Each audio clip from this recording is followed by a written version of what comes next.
Welcome to the Guilbault Girls Show, where you will have the opportunity to hear from mothers, fathers, siblings, and individuals themselves about their journey of living with a disability.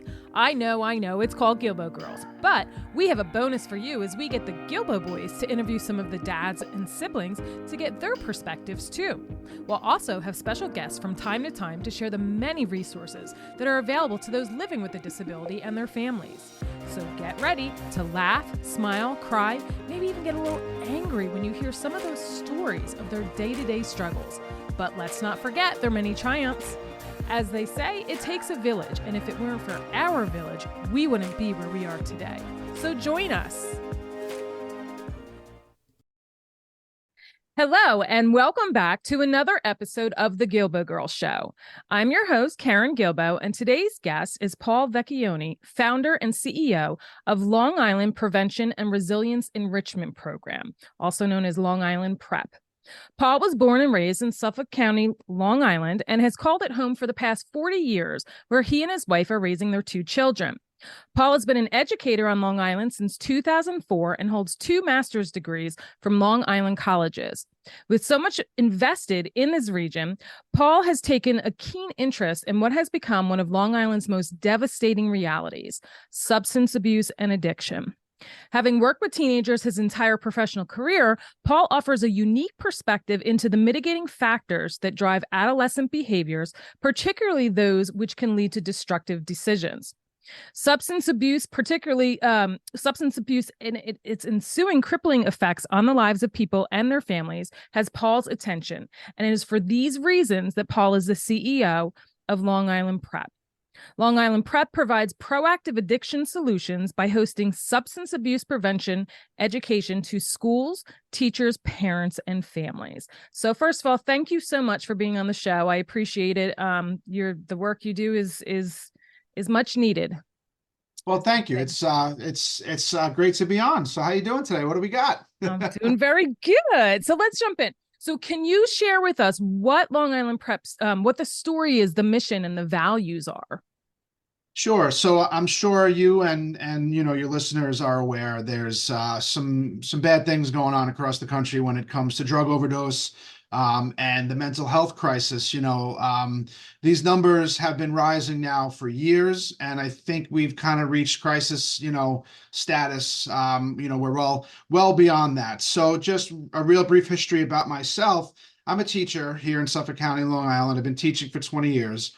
And I've been around teenagers, like you mentioned, for a long time. And I really did get a chance to learn a lot about how they behave, about some of the things that lead them, maybe down the wrong path.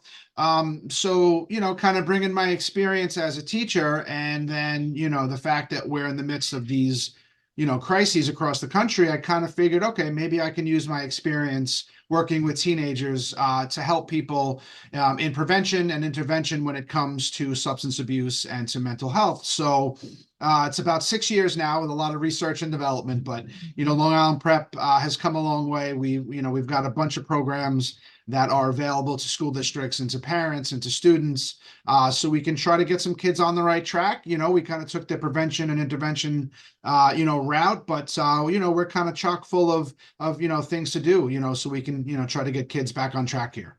Yeah, absolutely. So Long Island P.R.E.P has 3 pillars of action.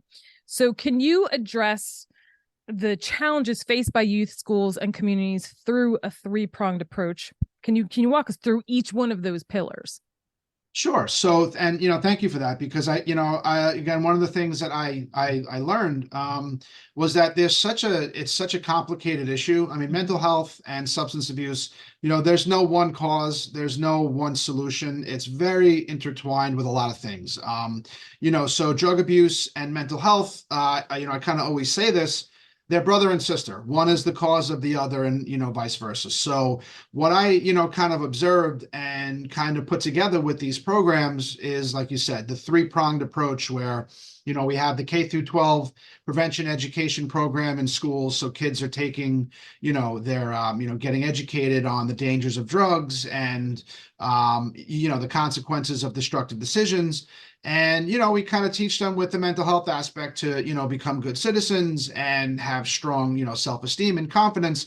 We kind of give them the tools to resist drugs. And we do it, with that mental health kind of structure, because like I said, the two are very much related. So the kids are getting it. Yep, absolutely. So the kids are getting it in school. And then we're going to educate their parents and their teachers so they can learn the trends and the lingo. And, basically, in my opinion and in my experience, what's missed at school and what's missed at home needs to be, that information gap has to be, kind of, narrowed. And that's part of what our second program does. We want to make sure that parents are aware of all of what's happening, and their teachers are aware, so that people are talking and we can kind of figure out from there what to do. And then the third pillar is the mental health screening and the intervention early identification program. So basically what I've observed is a lot of times when there's a 17, 18, 19-year-old kid who's going down the wrong path, it really could have been maybe noticed and straightened out 4 or 5 years prior,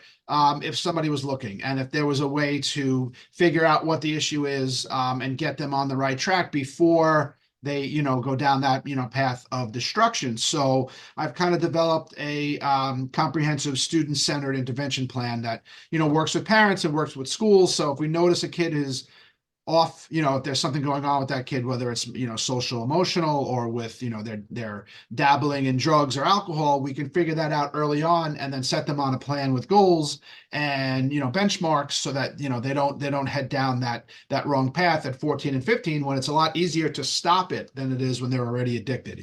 Yeah. The ages are just, they're getting younger and younger. They are. It's sad. Yeah. It's sad. Yeah. Definitely. Do you provide services outside of the Long Island area? So that's something that we are definitely working on. The good thing about what I've developed is it's all digital, it's all online. So we can, we have I actually developed a service, a software as a service platform, SaaS, right? So if I need to service a school district in Virginia, in Texas, in California or Oregon, that's possible, because I purposely put everything on this portal so that it can be accessed really around the world. That's at the Portal One-Stop Shop. Exactly. Yeah. That's right. Yeah. That was my next question. Awesome. Yeah. So and it's, I'm sorry to interrupt you, but it's a really simple way to access all of our curriculum, all of our professional development and community awareness, seminars and workshops, and obviously the intervention program. So basically what we would do is, it's like a subscription. So they would purchase the subscription, we would provide training, and then they would basically take it, from there to provide their students, their parents, and their teachers with everything. I think that's awesome. That's really awesome. Do you guys ever travel outside? So if they wanted you to come out and do something at the school? Yeah. Again, yeah, absolutely. It's all a matter of what that school district needs. We're actually working on some things to bring in some, some people in the industry to do some PDs and stuff, talk to the parents, talk to the kids, talk to the teachers. But again, I designed it so that I could do it right here from my basement as I'm doing it with you today. It's all at our fingertips, and it's all digitally, platforms. So that way it can be done. I'm on Long Island. If somebody in Los Angeles needs this, it's very simple to do, Yeah, that's awesome. So I also see you have a podcast. So can you tell us a little bit more about that? How did that come about? What inspired that to take off? So the podcast, as you know, has become a very large industry these days, and it's a really good way to bring people together to talk about things that you are, that you're doing with, with your job or with your kids, or, just a way to get people together to talk about things to kind of help, what you're trying to do. So basically the way I kind of brought it together is, okay, so I have these programs for schools and for, for parents and for teachers in drug abuse and mental health. Now let's bring people on the podcast to talk about it, right? So we'll talk to psychologists. Yesterday I actually spoke to Dwight Gooden, who is he's a former, pitcher for the New York Mets and the New York Yankees. He struggled with addiction. So now what he's doing is he's helping he's kind of using his stature as this great figure in New York sports to go out and talk to kids so that we can get them listening to what he's saying and talking about what he did so that it will help them make better decisions. So the Mission Z podcast is designed for that. We want to bring people together who are helping their communities, helping people, helping kids, and just have a conversation about it so we can figure out a better way to get this, this generation, we hold the key. We have to basically set it up for them so that the world they live in 25, 30 years is better than it is today, Yeah. Yeah. So let's talk about statistics. So I read on one of your slides about the growing concern along with the alarming statistics. So can you share some of those with the listeners? Absolutely. So, I think there was a survey done. I think it was CNN, one of the networks not too long ago, maybe October, November, where they asked, adults across America if there was a mental health crisis in this country. Not 5 or 6 or 7, but 9 out of 10, adults in this country said yes. Some very troubling statistics. Teenage suicide rates are through the roof, the highest they've ever been. 30 to 40% of teenagers report some kind of depressive episode or anxiety. The drug overdose numbers are just they've blown past recent years. I think we're up to 111,000 overdose deaths in this country every year, 300 deaths a day, and 60 to 70% of those deaths are attributed to fentanyl. So listen, the system is blinking red. I've been saying it for a long time. So I feel like we really have to put a concerted effort as educators and as professionals and as parents forth to put a dent in this thing, because listen, this, like I said before, this is the world we're handing to our kids. I mean, I have 3 young boys. It's not going to be long before they're teenagers. So I want to make sure they're aware of things, they're educated about things so that they can make better decisions when they are, that age, Yeah. Yeah. So as you know, our show focuses on the disability community. And as I was doing some research, I read in an article that people with disabilities are 2 to 4 times more likely to abuse substance than the general population. And it goes on to say that the disabilities can result in immense physical and mental distress. So some people may turn to drugs or alcohol for temporary relief, only to find that they become hooked on these, substance abuse that they're abusing. And then other people start using substances first, and then they experience a life-altering physical or mental health injury that leads to the development of the disability. So can you speak about the connections between addiction and physical disabilities?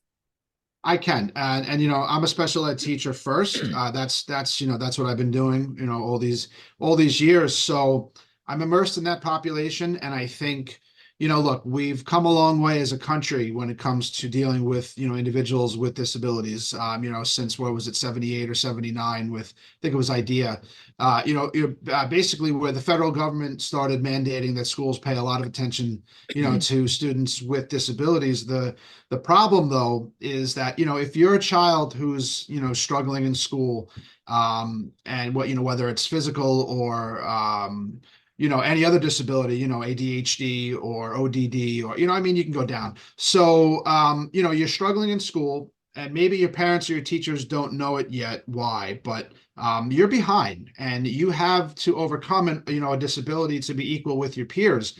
But the problem is, a lot of kids find it easier to self-medicate and to deal with these deficiencies by getting drunk or getting high, because it's a lot easier to do that than to deal with a lot of the stress and a lot of the depression, a lot of the anxiety of being a disabled child in school, because, it's a very competitive world, whether it's academics or athletics. These kids have a disability, so they have to work extra hard just to be on the same level playing field as their peers. Now, when they're not able to do that, well, it's a hell of a lot easier to go get high and deal with it that way than it is to, deal with it any other way. So I feel like that, those stats that you rattled off are absolutely, true. I'm seeing it every day, where I work. And it's really something that needs to be, dealt with, because look, if we're not going to take extra care of the kids who need the extra care, what are we doing? So in my opinion, we really need to pay special attention to them. Yeah. And I also feel too that I see that a lot of people that they don't like how the medication makes them feel. So then they turn to drugs. Yeah. And it's really, really difficult, especially for a parent, because now you have a child who needs to be medicated, right? Whether it's Ritalin or, Hmm. something that's going to help, a child pay better attention in school. But at the same time, that drug is altering their brains in some way. I mean, they're drugs. That's what drugs do, You right? do, yep. Yeah. It makes it, it only makes sense that that introduction to any kind of drug. And look, most of the time it's fine. Most of the time it helps kids and they go on their way, but sometimes it doesn't. And, Mhm. if we're not paying attention to that, I feel like we're really doing the, child a disservice. So when Yeah. we introduce these drugs to help them, pay attention and be, attentive in school, we also have to pay attention to the fact that these are drugs and these are doing something chemically in their brains that if we don't pay attention to, it could ultimately lead to something like drug abuse or addiction. Yeah. And how about when it comes to addiction and cognitive learning disabilities? I mean, we kind of touched on that because. Yeah. Yeah, and all right, so let's go through it. A lot of kids today are using marijuana. Mhm. It's just, like I guess when we were kids, it was more, we were going to smoke a cigarette or drink a beer or something. But marijuana has really become mainstream now. It's Yeah, become legal legal. in a lot of states. So the stigma, or really the alarm bells about marijuana, have kind of subsided a bit because, hey, the government's saying it's legal, can't be that bad, right? But when it comes to cognitive abilities, I mean, go through the research, go through the detriment that marijuana can cause the teenage brain, while they're developing. Our brains aren't fully developed until we're 25 years old. So before that, there's a lot of things going on in there, and when we interrupt that and we interfere that with something as altering as marijuana and THC, there are going to be negative consequences. So I think we have to pay attention to that as well. Hmm. Yeah. So let's talk caregivers. According to the National Alliance for Caregiving, 43.5 million Americans serve as caregivers to people with disabilities or illnesses. While most people find this job rewarding, it requires physical, mental, and emotional strength. Um, so these demands leave many caregivers feeling overwhelmed, and then to cope, some of them, a lot of them, turn to alcohol and drugs. So, what have been Right. your experience in the areas, and if you can touch on them, as far as like social isolation, say that 5 times, isolation, depression and other emotional issues, stress and anxiety, access to addictive medications. I mean, they all come into play. They do. And, it really goes back to the general thought process when it comes to drug abuse and addiction. Look, they are, people, drug abuse is avoidance behavior. So or it's filling, some kind of missing link somewhere. So people, again, it's easier to deal with an issue with a drink or a drug than it is to, kind of deal with them head on. So you're talking about caregivers who are dealing with people with disabilities who have a lot of, emotional investment in what they're doing.